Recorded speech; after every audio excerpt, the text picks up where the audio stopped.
Yo guys, coming back at you with another SMMA sales call breakdown. This time it's a 15-year-old based over in the US. His name's Mustafa and he's in the painting niche. Just a quick heads up as well, I'm filming this intro in retrospect, meaning that I've actually already finished up on the sales call review itself. And during the call review, I wasn't sure as to whether or not he actually ended up closing the deal. Good news is I've spoken to Mustafa offline and yes, he did close the deal, which is really, really good to hear. Yeah, so if anybody else wants to get their call reviewed, hit me up on Instagram or hit me up on Discord. Make sure you like, comment, share, and yeah, let's jump into the call now. Hey Moses, how are you doing, boss? I am here, buddy. How are you? Yeah, I'm not able to quite see your camera if there's like a problem. It's covered up. Okay, so that's really good, bro. Calling him out for not having his camera on, well done. That's always the first thing I always do as well. Like if they don't have their camera on, I always find that to be a little bit of a red flag. So very good on you for calling it out. Do I need to uncover it? I mean, I never use this, man. yeah, it's 100% up to you, but like, I just want to know who I'm talking with, who, I might be working with, so it would be better, Right, yeah, let me uncover the... And for those of you that are also watching this, by the way, Mustafa has done really well here, kind of giving the prospect a reason to turn his camera on. So, I'd like to know who I'm working with, who I'm speaking to, that sort of thing. Other thing, in terms of why it's important to have the prospect have his camera on, is because when it comes to sales, it's not just about the verbal communication, it's also much about the sub-communication, right? So sub-communication being things like body language, facial expressions, things of this nature. The only way we're going to be able to see that is actually by them having their camera on. So many times if they're speaking to you with the camera off, that's like 80% of the communication that's being cut off there, because sub-communications is normally 80% of that anyway. And so, yeah, it's really, really important that you have the camera on. Camera, hold on. Perfect, Moses. How are you, boss? Good, good. Awesome. Yeah, man. So, just don't want to take too much of your time on, this thing Sunday night. So yeah, the first part of this call is pretty basic. It's just for me to understand what you're currently doing for client acquisition and, get to know more about your, painting business and see what you're doing, to get clients. Honestly, like I said before, I'm not doing much because I am relying on just subcontract. Cool. So again, bro, very well done for positioning the call properly. Effectively, what you're doing here is you're letting the prospect know how the call's going to go.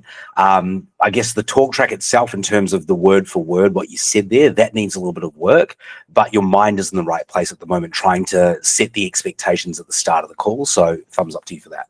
Jobs working for another company. Because like I said, I'm not able to get my own customers. I haven't... Like I said, I tried before Angie's Lead, Yale, but I pay them, and it didn't work for me. Okay. Yeah, so honestly, we could just see, if we could even help you in the first place, and if we could, and at the end of this call, you're like, hey, this might be what I'm looking for, we can talk about possible next steps and, see if this is something that, is reasonable for you. Okay. Okay, so right there, he just said that he tried Angie's List and it didn't work for him. So rather than finishing off for the positioning of the call, which is what you just did here, you should have just jumped straight into it and said, okay, well, what didn't work for you? Why didn't it work, right? Because he's basically jumped straight into pain, and pain is where the sale is made. So as soon as you hear these types of buzzwords or keywords from the prospect, didn't work, failed, things like this, you want to jump straight into that. Fuck everything else. Don't worry about anything else. As soon as pain comes up, you want to basically be a shark in the water and see the blood, right? And you want to go straight for it. So that's a little bit of feedback there. Okay, perfect. Yeah, so if you ever see me looking down, it just means I'm taking notes just to understand a little bit more about your company overall. So mainly, Moses, what's your main painting jobs are you doing right now? Are you doing commercial? Are you doing interior, exterior, residential? I am doing interior residential. I'm not doing any exterior because it's It's a big job, right? I'm not doing it anymore. It's a little more dangerous, Yeah, I know what you're saying. And I Okay. don't do it anymore. Okay, But so interior, residential. Residential interior painting. We do cabinet painting. Cabinet painting, okay. Yeah, we also do shower restoration. They call it towel and grout restoration. I heard of that before. Yeah. We do Okay, are we doing any commercial? Okay, so what you want to do here, let him finish speaking, because I can see right here he's trying to speak and you're sort of speaking over him. You don't want to do that, even though you've got the idea in mind of commercial and sort of opening up that conversational thread with him. Let him finish his monologue first. because again, pain is what we're looking for, right? What you're doing at the moment is you've started with the current state, which is great. You're trying to get an understanding of where things are at, the current status quo. There's nothing wrong with that. But when the prospect starts to speak, our job as salespeople is just to shut the fuck up and listen, basically, because we're not trying to necessarily listen for just what he's doing at the moment. We're trying to listen for what he's doing and what pain that's causing, what pain that could possibly cause, what issues, what problems is he facing. That's really what we're trying to get out of him, right? Like commercial jobs, residential, all that shit really doesn't matter at this point. It's more about understanding like the greater context. All right, cool. Now, like what problems are you actually facing whilst working these commercial or residential or whatever it is that they're doing? No, I don't. No, okay. Commercial. Perfect. Okay, awesome. And again, you said this is one of our questions is mandatory to ask. You said your jobs come from like Angie leads word of mouth, basically, right? Referrals. Yeah. You say? Mm-hmm. Okay, don't preface any of your questions by saying this is a mandatory question to ask. That makes you seem like you've got less authority, okay? Ultimately, you're the boss of your own business and you can ask whatever questions you want to in order to help the prospect out the best way you can. But when you preface it by saying, hey, this is just a mandatory question that I need to ask, you're almost giving away some of that authority, and you're like kind of saying to the prospect, hey, I hope you don't mind me asking, which is, especially when you're just asking current state questions like this, it's not something you need to say at all. Once you get into like more personal questions, things like how does this affect your family, shit like that, that's when you might want to say, okay, look, I hope you don't mind me asking. And you can kind of preface it a little bit that way if you feel like it's necessary. I don't personally do it because I'm a little bit more experienced at this, but in your sort of level of experience, you might want to preface stuff like that. But when it comes to current state questions and just getting a better understanding of what the situation looks like at the moment, never ever bother saying it's not worth it. Okay, so that's where mainly you're getting job. And like, are you like a part of any other team? Do you help paint for usually or no? Like for another company, you mean? Yeah. Well, yeah, that's where I get I guess most of my jobs. Yeah. It's from another company that gets the jobs and they pass it on to me. So that's what I call a subcontract. So they pay me basically 30 or 40% of what the job costs, and I don't worry about. Oh, so you're only pocketing like 30-40% of the original price. Right. Yeah. Oh, I yeah, have that's. to, because otherwise I'll be.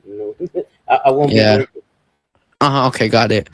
And yeah, ballpark average. What does your average like job ticket usually land at? Would you say? Average job by subcontract, would be like 4,000 to 15,000 bucks. And that's without contract? That's by subcontract, yeah. Okay, subcontract, okay. Okay, got it. Okay, so this is a great opportunity right here. So you asked a very good follow-up question, by the way. You've distinguished that his profit margin is 30 or 40%, whatever that number is. You've then gone to ask him like what the average ticket size is for an average job. And I think he said between 4 and 15,000. So what you want to do at this point is you want to take both of those points that he's given you. So first point, number one, 30-40% profit margin. Number two is the ticket size. And then you just do the maths, right? So you'd work out 30% of $15,000 is X, and you just want to then say, okay, so your profit margins are roughly, I don't know, whatever 30% of 15 is. I don't fucking know what that number is. You'd have to figure that out on a calculator and then read it out to him, ask him to confirm, and then say, okay, cool, are you happy with this number at the moment, or what's the goal? Where do you want to be? What number represents success to you, right? And then we can start moving into more tangible metrics. And yeah, if you don't mind me asking, how long have you been, professionally painting in this industry for, in general? Again, don't say if you don't mind me asking. You're absolutely allowed to ask this question. There's nothing wrong with that. So make sure you cut that out. Professionally, I've been doing it for a long time, 15 years, I will say. But, by subcontract, but 15 years being an employee, but by subcontract, and when I open it, the business, so I can get more jobs. I've only been doing it for 5 years. Okay. My own jobs, not being an employee. So 5 years basically as an individual. Right. Okay. And yeah, what's like the max amount of distance you're willing to drive for a job? The most we could drive, it all depends if it's a big job, the most we can drive is 40 miles. 40 miles. No more than that, yeah. Okay. Preferably, we would like to, if it's more local, right? Yeah. Local, yeah. Yeah. Okay. 1 second. Okay, for the microphone. Okay, and I mentioned you said we. Are you like a part of do you have a team when you individually paint, or when it's just you, is it just you painting? No, it's not just me. Very good question. So again, guys that are watching this that are not Mustafa, make sure that you take note on what Mustafa just did there. So listened very intently. He heard a keyword, which is we, and then he's pulling the prospect up on the word we. He's like, hey, you mentioned the word we, and now he's basically clarifying to make sure that's actually a team there. Okay, so very well done. Sometimes we get like 3,000 square foot homes. We Yeah. need at least like four or five, 6 painters. Okay. Depending on the job, mostly we are like 3. But if we get a job that requires more, I can hire more people. Okay, noted. And perfect. Yeah, I kind of have more of an understanding of you and your discovery, Moses. And so yeah, on a ballpark average month, like how many jobs are you currently getting on a month in a month? In a month, like it depends. Because some jobs, will take a whole week to get it done. Uh-huh. Other jobs will take you like 2 weeks to get it done, Mm-hmm. depending on the size of the job. But, Yeah. what I can be getting, if I get my own job, I can take on. I can get started with 4. I would like to get four jobs a month, 4 jobs that will take a week. So right now, how much are you getting? Like 4 jobs a month? That's normally right now? Normally, because that was big jobs. Normally, Yeah. getting. Let me think. Let me see my schedule here. Okay. Good work again, bro. I'm calling him out and basically saying, so how many are you actually getting right now? A lot of junior salespeople they'll basically ask the question just like you did. The prospect will then give them an answer which is not the answer that the salesperson was after, and then they'll move on. You didn't do that, so very, very well done. You stayed on him and you said, okay, so how much are you getting per month right now? We go to like three houses per week. Let's say average. So that's 12 jobs a month, right? Yeah, 12. Okay. So that's right now, right? Mm-hmm. And is it pretty consistent, or is it does it swing around a lot? It's pretty consistent. Like I said, I rely on. They are the ones who get the jobs for me, and we do a pretty good job. So they Yeah. hire us consistently. They're making money, a lot of money. So Okay. yeah, they Cool. So there's another keyword or a key phrase rather that he said, that they're making money. They're making a lot of money. So what we want to do now is we want to cut them off and say, cool, how much are they making? Okay. Because a lot of money could mean anything to anybody, right? A lot of money. I spoke to a prospect the other day. He was earning $300,000 at one stage and he thinks that's a lot of money, and it is. But then other people might think that $50,000 is a lot of money, right? It's all really relative. And the only way, again, if you think about the overarching sort of theme of what we're trying to do with sales discovery, is we're just trying to build up as much pain as possible, right? So when he says he's earning a lot of money, we need to then quantify that number, figure out what is a lot of money, and then figure out, is he actually happy with earning quote unquote a lot of money, whatever that is, which the answer is probably no, hence why he's speaking to you right now, and then build pain out of that. they got us full in schedule. The only week that I got off is this week because I needed to do some things. My cars are no tags. I had to no emission. I had to do it. I never have time for anything because I'm so busy. So I asked for a week. And that's why I was scrolling down. Oh, what about if I get this? I saw your ad. So yeah, that's another question I wanted to ask. So essentially, when you saw our ad, what was the main reason you wanted to look more into it further? Is it just having jobs coming from you as an individual so you can profit off the 100%? Yeah, mainly. Yeah. So mainly that's the reason, right? To make more money. So I can work less physically. Yeah, because essentially, the jobs you're getting right now may be compared, 3 of your jobs might, be one real job you get as a own, right? See what you did there again, bro? He was just about to give you an answer and you cut him off and you jumped in again. He could have given you a very rich answer in terms of information that would help you close the deal. And I don't know whether or not you've closed the deal. I haven't watched this call, obviously, but there's just a little bit of feedback for you there. So again, when the prospect's speaking, just let them speak, let them say whatever they need to say, listen intently. And of course, if they go on to a monologue that's not relevant, feel free to cut them off and then re-steer the conversation. But in this case, you asked him a very specific question. It's what actually made you want to speak to me today? He said, I saw the ad, I liked something. Then he was about to give you more info and then you cut him off. Right. Yeah, exactly. Yeah. Okay. Yeah. So So that's I'll be able to, take a little bit of rest for myself and just yeah. So do yeah, work. obviously, yeah. Yeah, Cool. So right now he's talking about being a little bit exhausted. He's too busy. He just said before, and right now he says he needs to have a little bit of rest for himself. Now we want to start digging into like his exhaustion, right? Because that's another pain point that we can lean into. If I'm understanding correctly so far, it sounds like from a business standpoint, his business is actually doing pretty good. Cash flow wise, according to him, he's earning lots of money. Again, we don't know how much.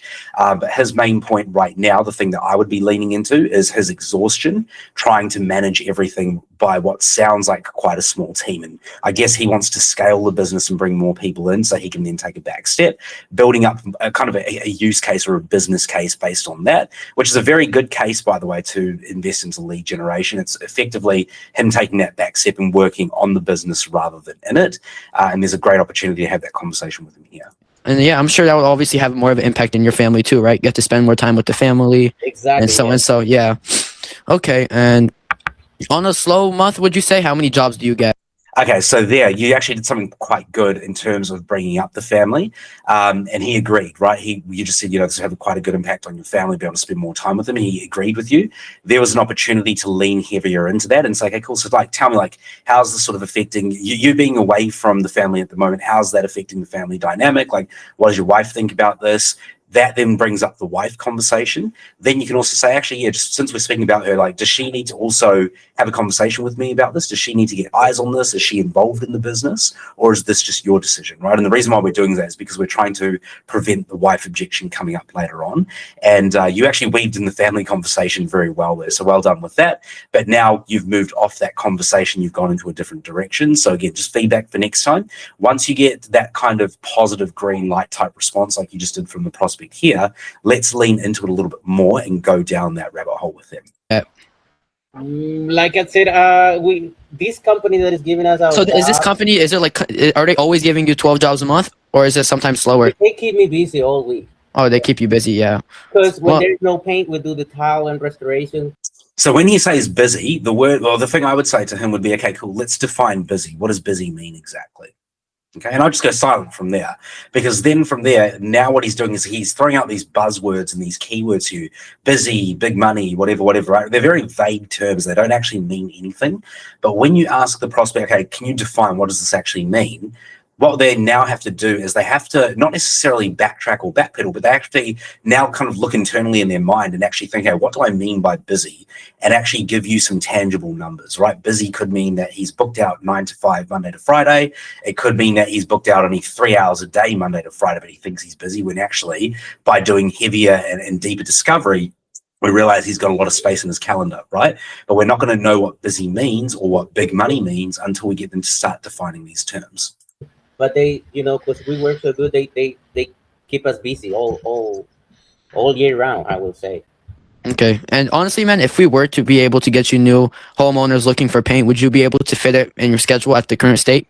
Yeah, I would like I said, if there is a possibility. Now, that's a really good question to ask. So again, well done there, because he's saying he's so busy right now, but then, just ask him that question. He goes, yeah, I definitely have schedule. I definitely have room in my schedule, right? So then again, the question becomes like, how busy are you actually? I would like to start a little bit slow. Because, yeah. Just okay. So yeah, we could obviously increment. Before I Okay. can quit them, because if I quit them right away, then what if this, doesn't work, and then I'll end up with no income. So I would like to start slow, so I can, slowly getting into my own jobs and slowly get, saying goodbye to them. Yeah, honestly, it's definitely a big move because you're getting, consistent work from them, and it's a kind of like, basically more individual work. Right. You're like the boss man there. Right. Okay. And do you give any quotes out, or like no? Like you're not the guy giving estimates, right? You're just the one painting. Well, right now I'm not. I'm just the guy painting because they're not my own job, so other people take care of it. But when I started 5 years ago, I was giving quotes and everything. But yeah, I'll be the one who going out to the customer's house and give them the quote. Okay. And like, let's say you do work as an individual, Moses, and all this works out for you. What would an average job, be worth for you? What would you say is a good average cost of a job? Well, I would like to take medium jobs and large jobs. So the average job will be 5 to it varies, because you don't Yeah. want to say no to those small jobs Yeah. if there is a Especially if it's a small quick, right? A quick room or so and so. right. Hmm. Yeah, yeah. We want to see Okay. those I small jobs, understand. I and understand. Yeah. so it doesn't matter the size. So I don't know if I've just misunderstood what's happened here, but I think earlier in the call he already said the average job was between 4 and 15K. If I've understood that correctly, right? I might be wrong here. If that is the case, then what you've just done here is you've just repeated that same question again. So just be cognizant of that. Like once you've got that information, let's take it, let's quantify the pain out of that, and then let's sort of move on. But again, I'm just I'm caveating everything that I just said there by saying that I'm not sure if that's actually what was discussed earlier in the conversation. So yeah. Yeah. Okay. Understand. Right. And yeah, to basically understand a little more about this whole painting thing. So, what would you say is the most frustrating part about how jobs come in right now? Like, is there any any frustration with how you're getting jobs right now, or not? Well, the only frustration is you're not making, you're working hard and you're not taking the Uh huh. full amount that you should be getting. Okay, so that was a good transition question, or at least a good way to transition into pain. Two things on that. So, number one, the way that you asked the question was a little bit wishy-washy because pain questions are normally a little bit harder to ask, so that's fair enough. So you probably just don't have enough experience doing that. That's fine. That'll come with practice. Number two is just the way that you worded it. Okay, so I think you said something along the lines of like, what was the biggest frustration? And that's why it went so wordy. It's because you didn't articulate the question properly. The easier way to ask that question and to move into pain is just by saying, what's been your biggest challenge when it comes to XYZ, right? So what's been your biggest challenge when it comes to the current way that you're generating leads or whatever the case is? He can then start talking about pains, challenges, frustrations, all that sort of stuff. That's really just a small little tweak that you need to do. I think you'll pick that one up pretty quickly. But overall, very well done in terms of transitioning into the pain here. Yeah. Okay. Got it. Okay. Okay. And yeah. So Moses, if nothing changes from how you're getting jobs right now, and you're realistic. Okay, so the other thing is he said here that he is not earning the money that he should be earning. What we want to do here is now quantify that money, right? So you said, what's your biggest frustration? He said something along the lines of not earning the money that I should be. You just said, okay, got it. And now you've sort of moved into cost of inaction by the sounds of it, which is you're asking what's going to happen if you keep going the way that you are. So what you want to do at the point where he says that I'm not earning enough money, we then want to say, okay, cool. So how much money do you actually want to be earning? Okay. Now he might be earning, I don't know, again, we haven't actually figured out how much this guy is earning at the moment because we didn't ask, but let's just assume right now he's earning $8,000 per month. He's just said to you, I'm not earning the money that I want to be earning. You can then say, okay, well, how much do you want to be earning? He might say 20,000. Okay. At that point, we've now found that there's actually a big gap of $12,000 between where he is now and where he wants to be. And that $12,000 gap is going to be the basis of our entire case as to why he should work with us. Okay. So the only way, again, that we're going to know these things is by asking the right questions, listening intently, picking up on little keywords, key phrases, key terms, and then really going into those when they come up. So that was a big missed opportunity there. Realistically, you're working with them for 6 months from now on. Like, would you see where do you realistically see yourself in 6 months if you just keep working with them? On the same situation. If I keep working for them, I'll be tired. I'll be the one responsible to get a big job done. Yeah. I have So it's no just time for my family, and yeah. But if I can get my own jobs, I see my. Cool. So he's giving you a lot of information there, right? He said he's tired. He said that he'll be the one running the whole show, basically, something to do with his family. So right there's a lot of information that he gave you that you could then build more pain out of. I don't know how the rest of the conversation goes there, but it looks like there was another opportunity there to lean into that and to build up more pain. Myself not working so much, having more money, providing more work for the people that work for me. That would be awesome, helping their families and my family. So. Okay.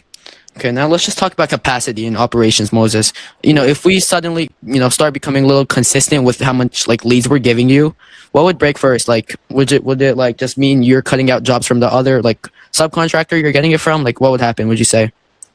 Yeah, at the beginning, I will start slowly. Like I said, let's say I schedule a job for next week. So that week I will ask off. Yeah. Because I'm a subcontract and I'm not that employee. So I have the ability to say no, yes, no, I want to do I want 2 weeks off. So that's the good thing. Okay. But if I start consistently getting jobs, for myself, Yeah. I'll be able to tell my crew, hey, I'm gonna have work for, let's say, consistent, so they will stay with me, and I can stay. I can get more people to help out. Because Okay. giving And estimates is not yeah. something that will take you a lot of time. You can Yeah, get honestly, an estimate like maximum probably what 15 minutes, 30 15, minutes. 20 minutes. Yeah. Yeah, not nothing too long. Right. Okay, and right now, like at the state, how many jobs per week feels comfortable for you right now? Okay, so this discovery at the moment, bro, you're going from, I guess, like different stages in the wrong way, if that makes sense. So right now, you're back on the current state, and you've been in the current state for way too long, right? You're asking lots and lots of questions about like what's the current status quo, what's the current state of affairs, basically. Asking him questions that are very logical and really aren't helping us move the needle in terms of him feeling pain or measuring impact of any of the problems that he's facing or anything like that. That's really where the sale is made, right? So the sale is made where you identify problems of the prospect, and then you've got to measure the impact of those problems, figure out like what kind of impact are these problems having on his business, on his personal life, things like that. That's where we build pain, and pain is the thing that sells. Okay, you've been able to open up the conversation, but then you haven't been able to close that conversation. Hopefully that makes sense, because you've been able to open it up in a way where he's giving you info, you take it, and then you move on. And again, I know this is hard, especially when you're getting into sales, is to ask lots of problem-based questions and impact-based questions, because they don't come to us naturally. We don't typically ask those types of questions in day-to-day conversations. But at the end of the day, bro, we're selling B2B, so we're selling to other businesses. This is how business owners look at their business, right? Through that lens, like what kind of problems is my business dealing with? How is this impacting my bottom line? How much time is this taking? How much money is this costing? How much money should I be earning? These are the things that they're thinking about, and these are the questions that you're not asking at the moment, right? So right now, the discovery, it's a lot better than I thought it would be, particularly for a 15-year-old. So really well done for that. But it's still very surface level. You're not sort of able to break into enough pain and help him realize that his situation is not where he wants to be, right? And again, he's already told you he's busy and that, the team's earning lots of money and stuff. So he's already kind of at that point where he doesn't necessarily feel a lot of pain from that point of view. His main pain point right now is that he's just so busy that he hasn't got time to do other stuff and actually probably work on the business. And there is that big opportunity for us to be able to build up that business case as to why he needs your service. Right now, for jobs of my own. Yeah, your own. You take everything. It's all your profit. Yeah. How many jobs do I like to get done, or how many? How many is comfortable for you? Because we don't want to, we obviously don't want to burn you out. So how much jobs per week is comfortable, Moses? Let's start slowly, like I said. And Yeah. if I can So get 2 jobs per week, that'll be Mhm. awesome at the beginning. Okay. Yeah, and you saying jobs that are already scheduled, like not estimates, because estimates I could take 6 Yeah. estimates a week. At the So you beginning. could take 6 estimates a week. Yeah. Okay. And what would you say? What would too many jobs actually look like for you? Would that be like Kind of too many jobs? Too many jobs will be, well, depends. If it's small. Yeah. Jobs, If it's small, yeah. I understand, will take Moses. you half day to do, a room. But if it's a whole house, Yeah. 1 job per week will be 1 job per week. Yeah. If it's Okay. a whole, a big house. Okay. Understand, Moses. Yeah. Okay. So Moses, let's say we're talking again 90 days from today, right? Mhm. What would need to happen for you to say, yeah, like what would need to happen for you to say, yeah, this was 100% worth it? What would you say needs to happen within this 90 days? If you continue and you're like, yeah, this was 100% worth it, I'd recommend this to my friends. Yeah. For me to say that, I will have to, these 90 days, stay busy with the jobs that I got, using your service. Yeah. Okay. So Just basically just staying staying busy, right? Yeah. So again, right, we don't know what busy means. So there's a huge opportunity there for him to define the word and figure it out. So that way we can work backwards, we can reverse engineer. Because for him, he might have a huge goal in mind, which that you cannot deliver on, right? And at that point, he becomes a pretty underqualified or unqualified prospect, because there's just a huge gap between expectation and the deliverables. But right now, he just says he wants to be busy, and we still just don't know what that means. And he's saying for this to be successful, I'll still be busy in 90 days. Well, again, it's just too vague of a term. And again, staying busy is like obviously 2 jobs to start with and then incrementally increasing that as we go on. Right. Because I will need a little bit of time, because you need Yeah. you need time to And again, the thing with our service, Moses, like Okay, cool. Well, actually, yeah, you defined what busy was there, so that's good enough. the thing with our service is, let's say, you land a big job and you're like, okay, this job's gonna take me 2 weeks, Mustafa. Can we, slow down a little bit? That's the thing with us. We could obviously go at your pace. Nice. That's nice. Yeah. Yeah. If And you okay. and I'll pay whatever. Well, not whatever. If Yeah, I understand. And yeah, Moses, like, what would you say a good month looks like for you, number wise, just to get a good ballpark? a good month of So the other thing, bro, I would stop saying the prospect's name as much. Like, I think I've counted, you've said his name probably like 10 times in the last couple of minutes. There's no need to do that. I don't know if this is an American thing, but a lot of the American SMMA owners, I've noticed that they do this in their sales calls. So if this is just like a normal thing you guys do over in the States, then fair enough. Just keep doing it, I guess. But yeah, I never ever say the first name of the prospect outside of when I first meet them. And even then, sometimes I don't do it. So that'd just be my feedback there. income. Yeah, right now. Yeah. Right now, as subcontract, I am good with 15 to 10K a month. Yeah. That's right now, right? That's right now. Yeah. Okay. And how many? You said that's around 12 jobs you're doing for that. Yeah. Mm-hmm. Well, sometimes it will increase. Like I said, sometimes there is 1 month that there was like 10 small jobs, 2 big jobs, and some months will be different, 8 big jobs and 4 small jobs. And sometimes they will give you jobs. See, right now we're getting way too into the nitty gritties, like the finer details of small jobs and big jobs and all this kind of shit. Ultimately, bro, he does not give a fuck how many jobs you give him as long as you get him money. Okay. Business owners don't care. Think about it in SMMA. If your goal was to hit 30 grand a month, do you want 30 clients paying you $1,000 a month, or would you rather one client that pays you $30,000 a month? Right? It's the same kind of mentality here. So trying to ask him like how many jobs you want, are they small, are they big, this kind of shit, it really, really doesn't matter. Ultimately, just find out like what is the revenue target for you, what is the profit margin on that revenue, and then how far away are you from getting there? Why do you think you're not there at the moment? What kind of problems is that causing? And these are the types of conversational threads that we want to be pulling on. Jobs, because there wasn't any painting jobs, so they will give you like the restoration part that I talk about. Jobs are smaller and take less time, but they do that so they can keep me. They don't want to lose me because my crew and I will do a really good job. So, and that's the reason that I think we are a priority for them. Yeah. Okay. We help them to make a lot of money. Yeah. Okay. And so Moses, how many like estimates per month would feel ideal for you? Ideal at the beginning, 12 estimates. 12 estimates a month. Yeah. Okay. Okay. And yeah, if we hit that consistently, would that be a win for you, Moses, like for the beginning? Yeah, for the beginning, that's okay. So that's a bit of an irrelevant question right there, bro, because he's just told you what the ideal is. And that was, I don't know, 12 per month or whatever he said there. Then you just said, okay, cool. So if we could do that for you, would that be something you're happy with? Right? There's no real need to ask that follow-up question. I'm assuming you asked that question just because you didn't have anything else to ask. And again, fair enough, bro, you're new to this. But stuff like that, there's just no real need for it. Okay. And perfect. Okay. So Moses, just so I don't waste too much of your time, if we did find a, way to bring you consistent qualified estimates every month, are you comfortable, making a business investment to get this system live? Of course. Yeah. Again, a question that you shouldn't be asking, right? You don't want to speak to anybody unless they are willing to invest in this.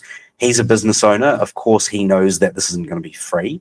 So just don't ask that question, right? I know that the question you're trying to get to here is probably around budget or finance or something like that.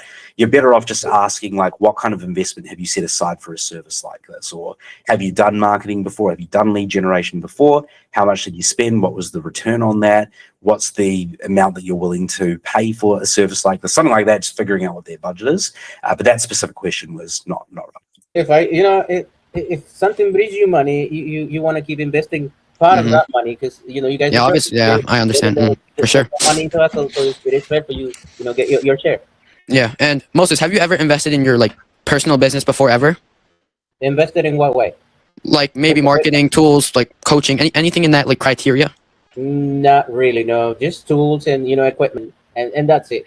Okay. I come from being an employee. And I was brave enough to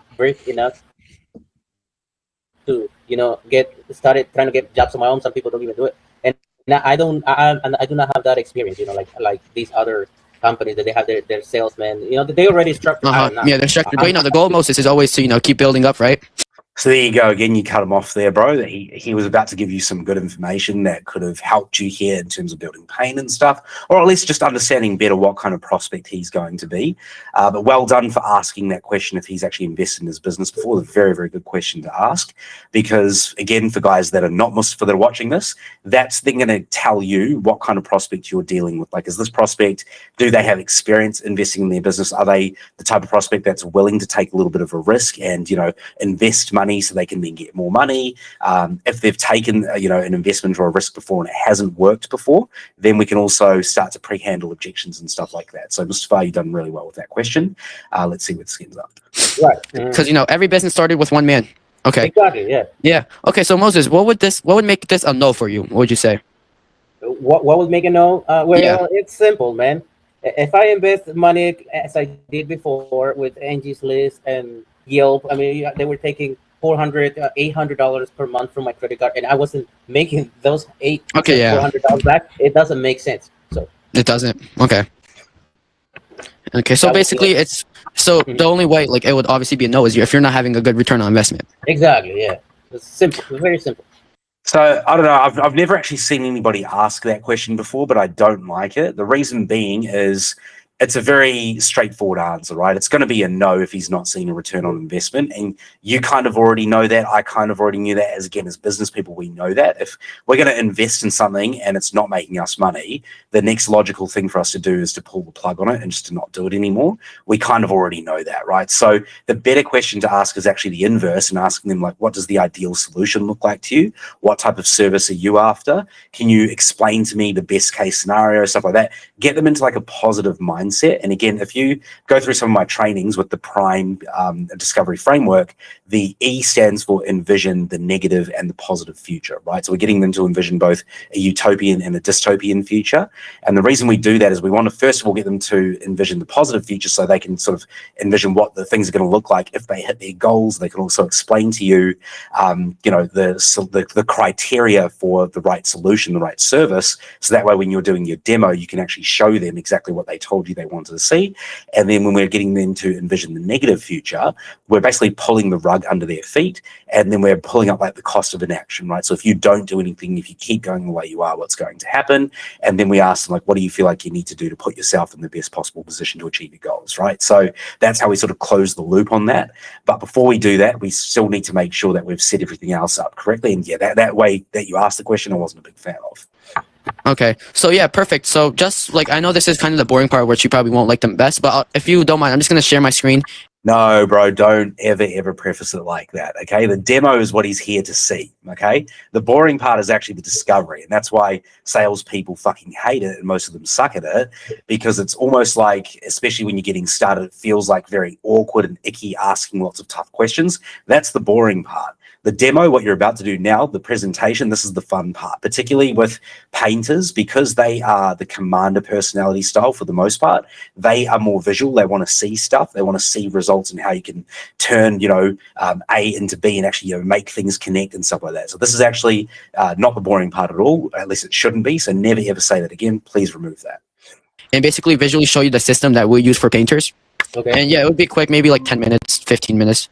Okay. So yeah, this is basically the system that our painters use to get anywhere from 5 to 10 deals every month, just off our marketing. Mm-hmm. Okay.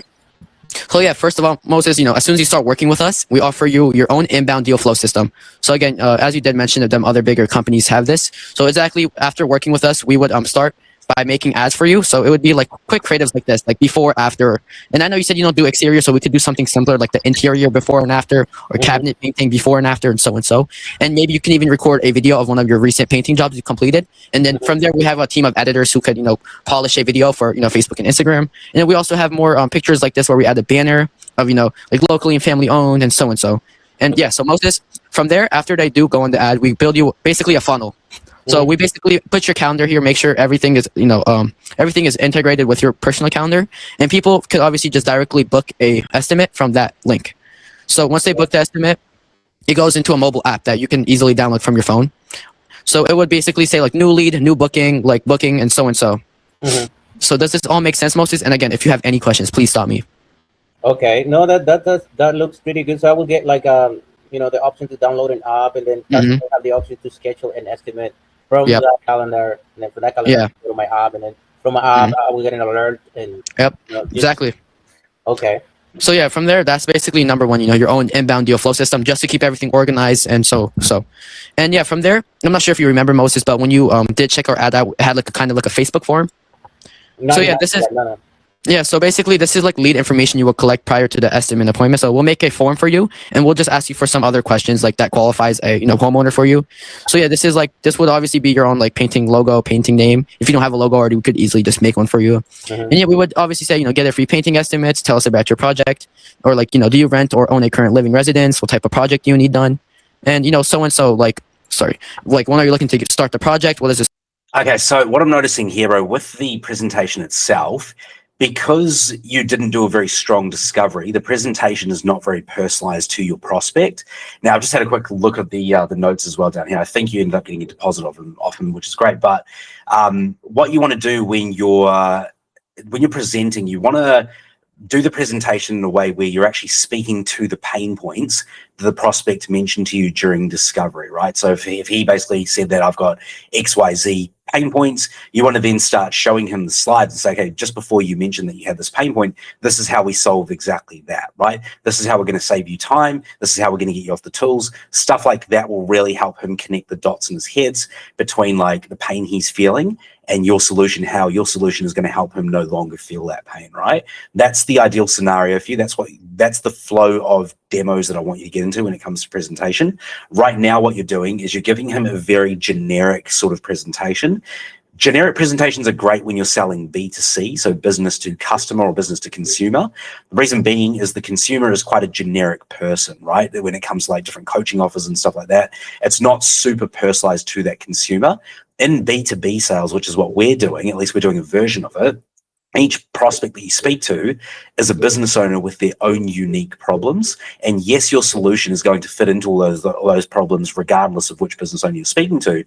But the way that you present those solutions needs to be different. It needs to be very, very personalized for them to really feel the pain and the impact of their problems and how your solution is going to help them fix those problems, right? That's how you get them to start transferring you $3,000, $4,000, $5,000 in pips over a Zoom call when you start to get very personalized and you make them really feel like your solution is actually being made specifically for them. Although it hasn't been, that's the feeling we want to give them.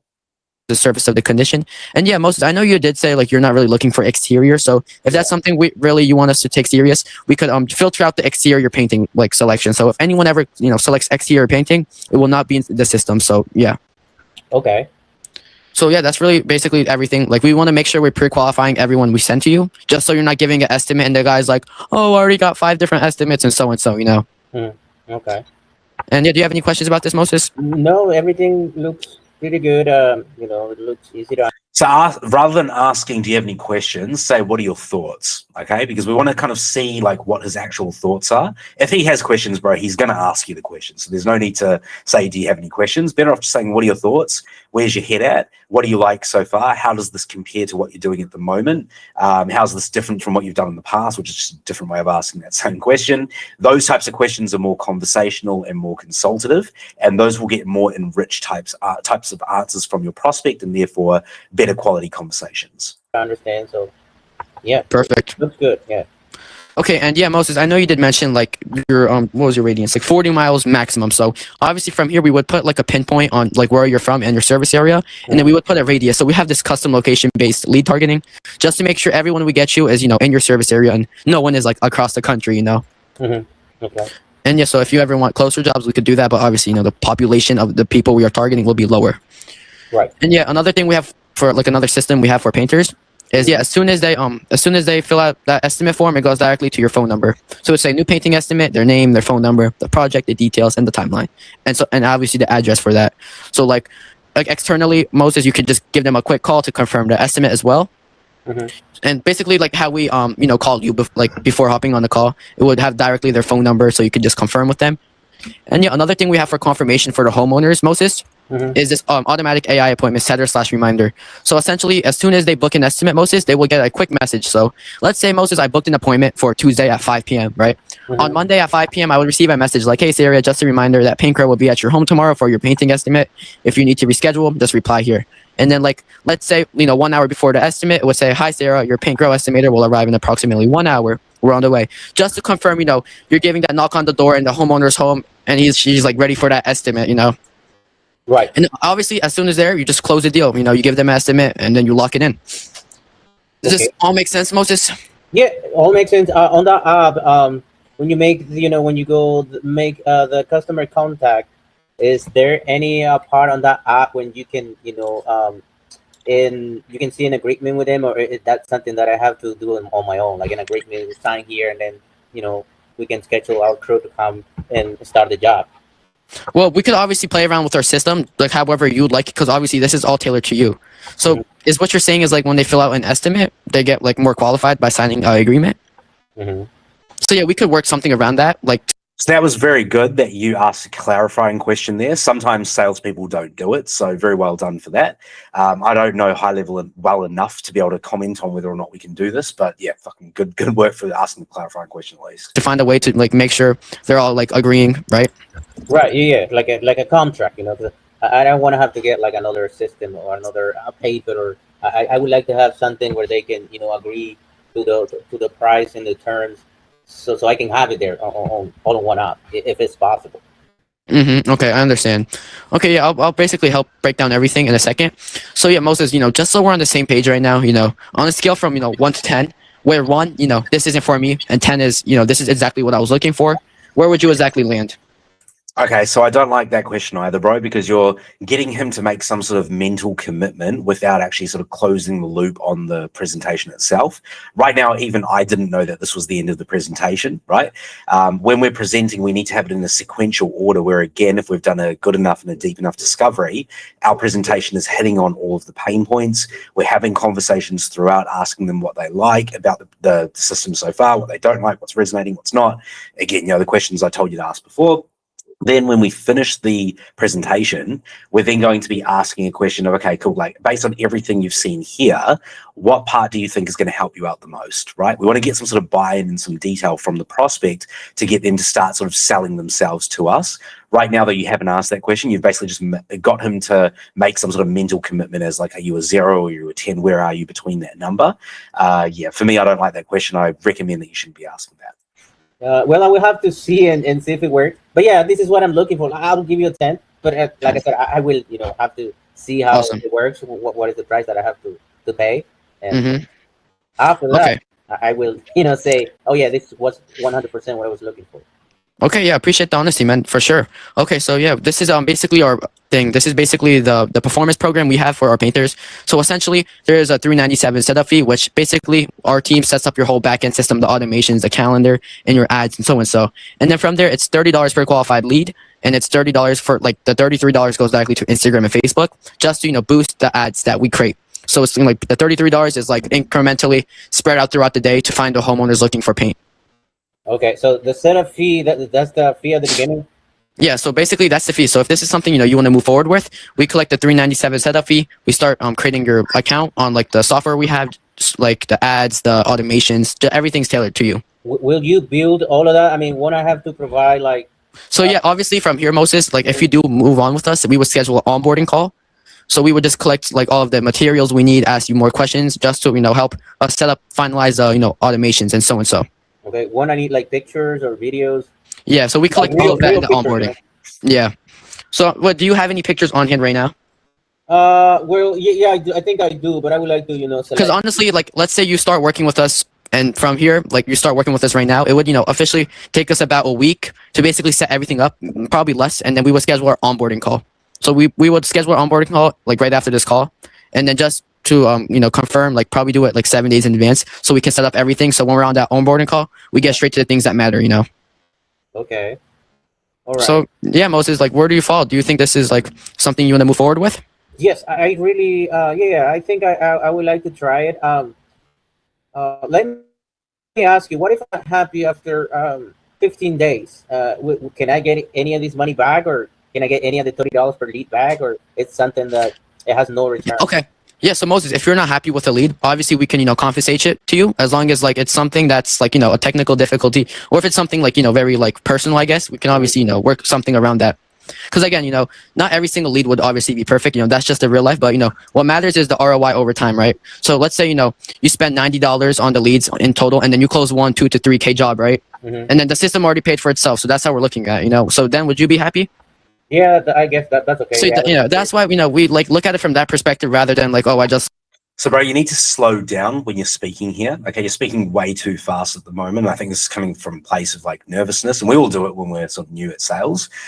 He's not really coming at you with an objection right now. It's more of just like a question of, hey, what happens in this sort of scenario?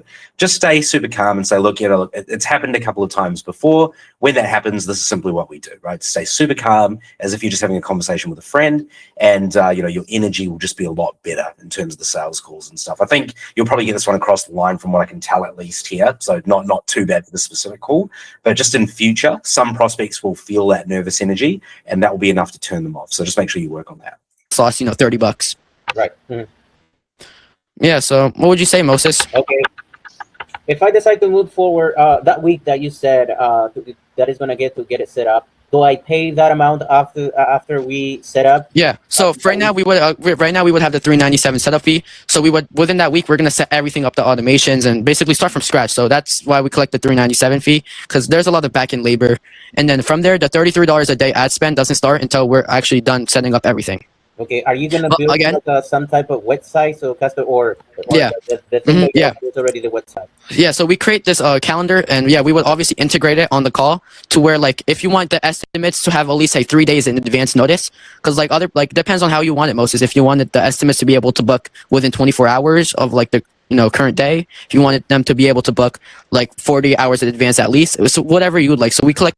What I'd recommend you do here, bro, is alongside with the PowerPoint presentation, have a go high level like template set up. I don't know if you have any clients at the moment. If you do, then you can just show them a current client example of a landing page, just so that way your prospect can visualize a little bit better. If you don't have any current clients, the other option is just to create something in high level and just show them like an example of what it could look like, if that makes sense, right? Because the PowerPoint presentation, I think, again, this guy gets it, which is good. But a lot of these guys that you're speaking to, a lot of the prospects just simply won't understand it by looking at some slides, because they're not tech savvy, and a lot of them are a lot older than we are. So they don't come from like the technology industry, right? So trying to explain automations and integrations and APIs and shit like that, it means fucking nothing to them. So you're better off just showing them a real life example if you have one, and if not, then just show them a template. Like all of that information in our onboarding call, just to make sure, Yeah, we like to 3 days in advance, so I can 3 days in advance. Yeah, because you're working with it. Yeah. Yeah, I do want to move forward, man. Awesome, man. Yeah, so I'll basically just send you like the payment link, and if you have any questions right now, Moses, like what's on your head?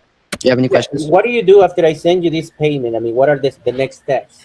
The next steps? Okay, yeah. So right after we collect this payment, we're gonna lock you in for a time for a week from now, and by that week, we would have all the systems and automations filled out. So we would just, move on from there, collect all the data, set up your calendar, make sure it's integrated correctly, and set up the ads, collect some photos and videos, collect your business name, collect your logo, and it's all of that basically necessary work we do. Okay, is that you gonna be doing that or somebody else? So yeah, we do have a back-end team. So yeah, it's just me and some of my other colleagues. Okay. Okay, so do you have any other questions? When do I start getting leads after this week? Let's say I'll pay you right now, and let's say what's today? So what you should do here, bro, before you send through the payment link to him, first thing you want to do rather is actually lock in a date in the calendar with him. Okay, so 1 week from now, let's just say, I don't know what day of the week it was. Let's just say you're speaking to him on Wednesday. Say, okay, cool. So next Wednesday, I'm available between 12 and 3. What works for you, right? Just look at your calendar, figure out like a time that works.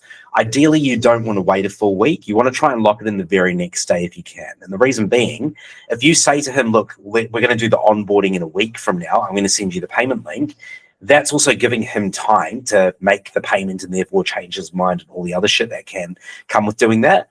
Obviously, we want to try and collect the payment on the call if we can, but many times prospects won't want to pay you straight away, okay, for whatever reason. It doesn't fucking matter. I'm not going to go into that right now, but the point is a lot of prospects are willing to move forward, but they just don't necessarily want to pay you here and now, right? They might need 24 hours to pay you to move funds around or whatever the case is, right? So what you want to do is you want to tell them, look, what we'll do is we're going to lock in something for tomorrow if you're available tomorrow, or 48 hours from now. It doesn't matter too much. Now, what I'm going to also do at the same time is I'm going to send you through a payment link. Once that payment's been finalized, you're going to receive two things. So number one is you're going to receive an onboarding form from us. That onboarding form will have like 20, 30 questions on it, which will have all the information that we need ahead of our kickoff call. And number two, you're going to get access to the CRM system that I was telling you about before, okay? Only those two things will come to you though once that payment's been finalized, because it triggers some sort of automation on our back end, and then you'll get all the information you need. Cool. So when I send you through the payment link, do you think you could finalize that now? And then you can kind of have that conversation with them and try and get them to pay over the call. Again, if they can pay over the call with you live, that's always the best case scenario. If not, then we're going to try and get sort of a commitment from them as to when we should be expecting the payment to come to us. Today's Sunday. By Friday, I guess it will be set up, right? By Friday. By Friday. Yeah, exactly. So essentially by well, you said it's Sunday for me right now, but yeah, so we probably hop on a call the following Sunday after this, and yeah, from there we would collect all the data, and from there we would probably launch the ads that when night. will you be collecting that data from me? On the onboarding call, sir. When is that going to be happening? So basically to the 28th, 7 days from now, like a week, because again, we're gonna set up all the automations, and then from there, all that's left is for us to create the ads, strategize on what's smart for you, because I'm sure you said you like interior. How are you gonna set up all the ultimate that thing that you said? If you don't have any of my info, because the phone call is not happening a week from now. Yeah, so basically we're setting up these automations just to make sure it has all of your data. Like right now, as you can see, it says Paint Grow. Mm-hmm. And we're basically going to set up, we already have your phone number. So we're going to we have a software. So we're going to create you a sub account. So basically we're going to put your phone number there because we already have your phone thing. So now you're getting into the details of stuff again, and this might actually end up shooting yourself in the foot. So first of all, I don't know if he necessarily knows what a sub account is, because he doesn't know what the fuck high level is. So that'd be fair enough if he doesn't. The other thing, now he's starting to think of lots of other questions to ask you, because the way that you positioned sending him that payment link was a little bit abrasive, in my opinion.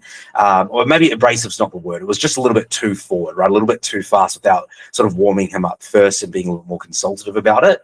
And also because you didn't really close the loop properly on the presentation, now he's starting to think of lots of other questions to ask you, and this could end up dropping the ball. I don't know whether or not this deal actually closed. It sounds like it's going to, and according to the notes on Fathom, it looks like it did, but I don't know sort of how the rest of the call goes. But this is the reason why more questions are coming up now. So we already have your phone on dial, so we'll put that there, and then we already have the calendar thing. So we're gonna set up the calendar, and then right after we set up the calendar on the onboarding call, we're gonna specify it to what you want. Okay, and won't you need like my company name and everything so you can start setting up all of that? Yeah, obviously that's in the onboarding call. So basically the company name you're seeing right now, we're going to change all of that after the onboarding call. So basically the 7 days is for us to basically set everything up, because changing the logo and changing that is pretty simple, Moses. Okay. But honestly, Moses, if that week is See there, now you're cutting him off again. It's coming from a place of nervousness because you're about to close the deal and more questions are coming up. The way to mitigate this from happening again, bro, is moving forward when you're about to do onboarding, tell the prospect once payment's been made, you're going to send them an onboarding form. That's going to collect all of the information that we need from your business prior to the onboarding call itself. So that, company name, phone number, address, all that sort of stuff, all included. That way these types of questions won't come up, because now it's like, I don't know this for sure. I'm just assuming based on what I can see in the first 35 minutes of the call, he's like throwing sort of weird logistical objections at you now, or not really objections, but they're like logistical questions of how you're going to get this, how you're going to get that. But then also my sense is that he's getting a little bit apprehensive of moving forward here, right? It's a very awkward sort of position that you're in right now in the call that I can see. Let's just see how the rest of it progresses. Please, can we get set up and show me how my company name and logo and everything look like, and then I pay you? So would you say the setup fee is the problem? Yeah, because I don't know you, and I got scammed before. Understand. I'm thinking, okay, yeah. What if this guy runs with my 397? There we go. Yeah. So my assumption was correct, right? So he liked everything right up until the end of your pitch. And he was basically like, yep, cool, let's move forward. And then because you tried to move too quickly on the payment link, now he's like, oh, do I need to pay that right now? Because now I don't know you. And so, yeah, my assumption was correct. He was throwing logistical barriers at you, but really it's fear-based. Now he's saying the exact thing, right? He doesn't know you. He just met you through the internet, blah, blah, fucking blah, same shit every time. And now you're going to have to sort of overcome that, unfortunately. $7, he doesn't do anything. Understand. Okay. Yeah, I don't mean to be, but Yeah, we usually just ask for that because honestly, if you don't trust me, you don't trust me, and I can't really do anything to prove that. But yeah, obviously, it's just so we set up the account, like set up the. Okay, so you don't ever want to say that either, right? Never ever say, if you don't trust me, you don't trust me. I can't do anything to change that or whatever you said. We want to have, again, I don't know how long you've been doing SMMA for. I don't know if you have clients or social proof or anything like that. But just saying that right there, it sort of lowers your value in the prospect size. Just like before, when you preface the pitch by saying it's the boring part, just don't do stuff like that, bro. We never ever want to lower our value here. Like I could screen share. 1 second. Like this is the computer view. I'll screen share. Right. I know I can get my money back from my credit card company. Obviously, man. Yeah. Like, but like this is how it would look on the desktop, man. Like, Pinkro. Like this is our software. So yeah, like obviously from here you could let me make sure it's open. 1 second. Might have crashed.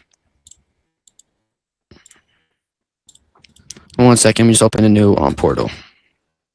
How old are you? Me? Yeah, I'm 17. 17, yeah. Pretty young, right? Get that? Yeah, so this is the software you can. Okay, he's asking how old you are because, again, it's just coming from a place of fear, bro. He's feeling your nervousness, he's feeling your inexperience, and he's starting to realize that that you're quite new to this. So that's the reason why he asked. In future, if they ask that question, ask them a counter question and say, how old do you think I am? Like with a little bit of a smirk on your face. Try and stay calm when they're asking you this, because obviously they're asking you that for a reason. Try and make a joke out of it, sort of lighten the mood, and then say I'm 17. Yeah, right now he's asking you that because he's feeling a lot of fear here. You can see on the top left it says Paint Grow.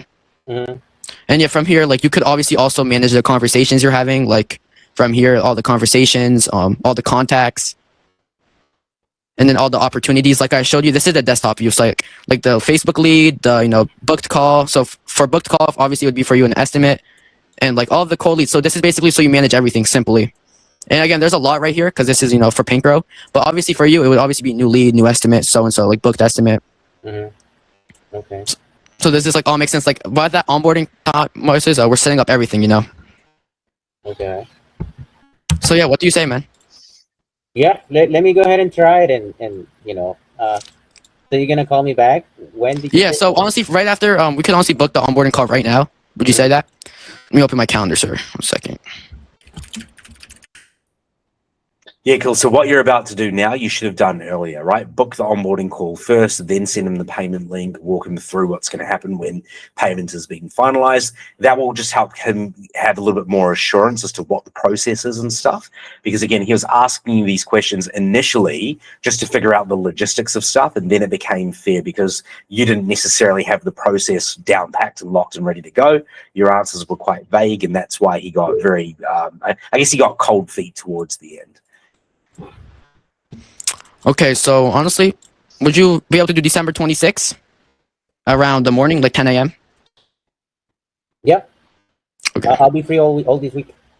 Okay, December 10 a.m. You December 26th. You don't have any jobs there, right? Just want to make sure. No, I have this whole week off, like I said, because I need to do many things because I never get time. Okay, so I'll put you in there, Moses onboarding. I'll share this with the client. Okay, so yeah, I'll just send you the payment link, Moses. There should be like a comment section in this Google Meet. Can you see? Comment section? Oh.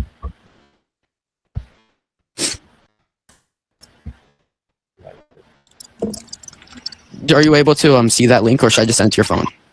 No, I got it here. So what is this link gonna take me to? So that's just the Stripe link for the payment. For the payment, okay. Do you receive? Is there any other way of payment, like bank to bank, Zelle?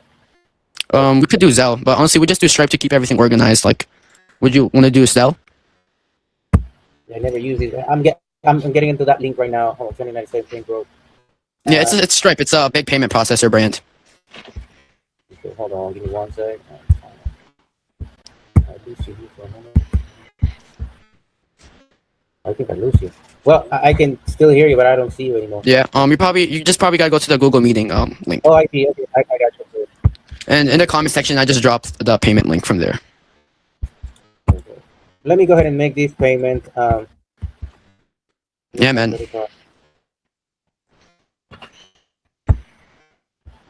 I usually don't trust anybody, but I will trust you this time. And yeah, don't worry, Moses. Yeah, don't worry. Yeah, honestly, I already scheduled your onboarding call December 26th. I'll send over a message to you just to make sure you confirm it. And I'll call you the day before just to confirm you can make it. Oh, shit. My credit card is missing the first 2 digits, man. Crazy. It is, yeah. Something doesn't. I just laughing because this is I don't know how that happened. Look, I'm not lying. Look, it's missing the paper. Yeah, that's crazy. I have to go get another credit card. Hold on. Okay, man. Yeah, take your time, Moses. It's fine.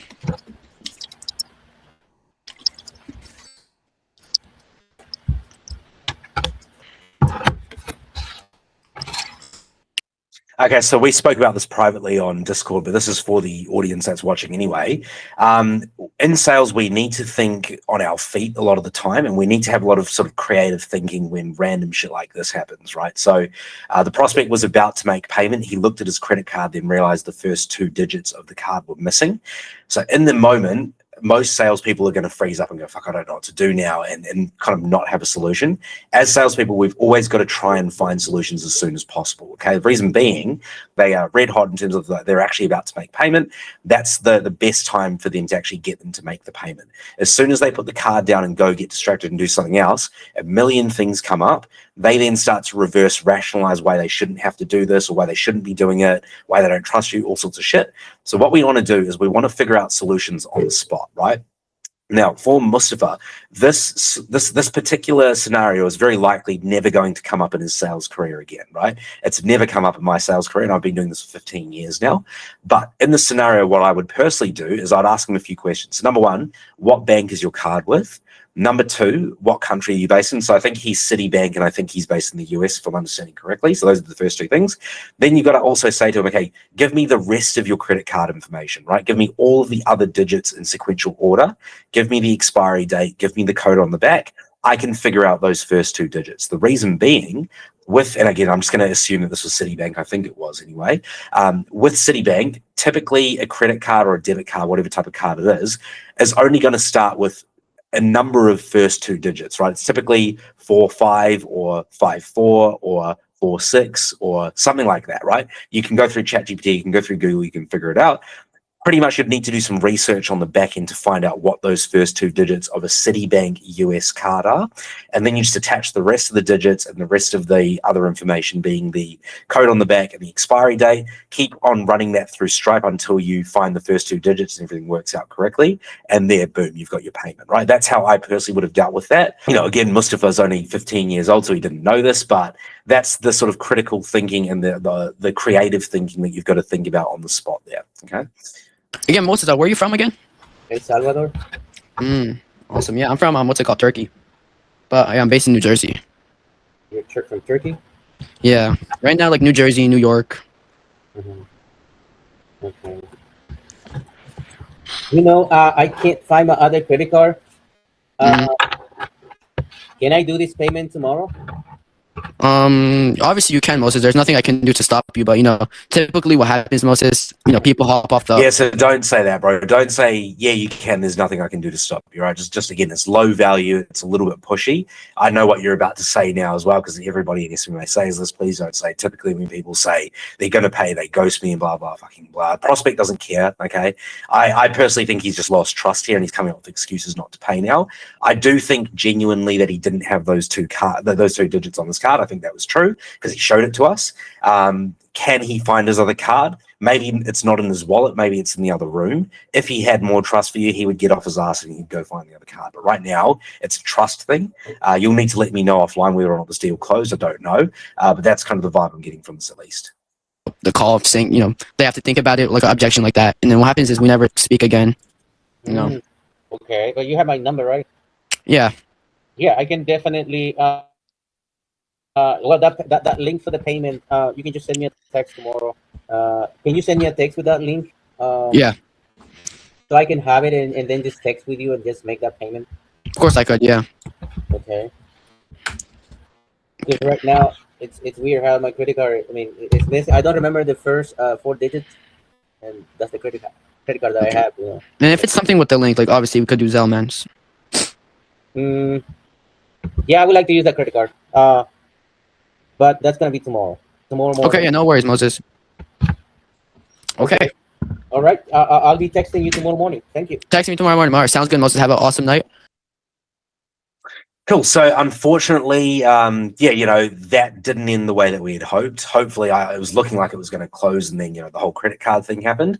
That sucks. There's a lot of room for improvement there, bro. But in general, that was actually like decent, right? In terms of taking into context, you're new to this. You're only 15 years old, and you've got pretty much no sales experience.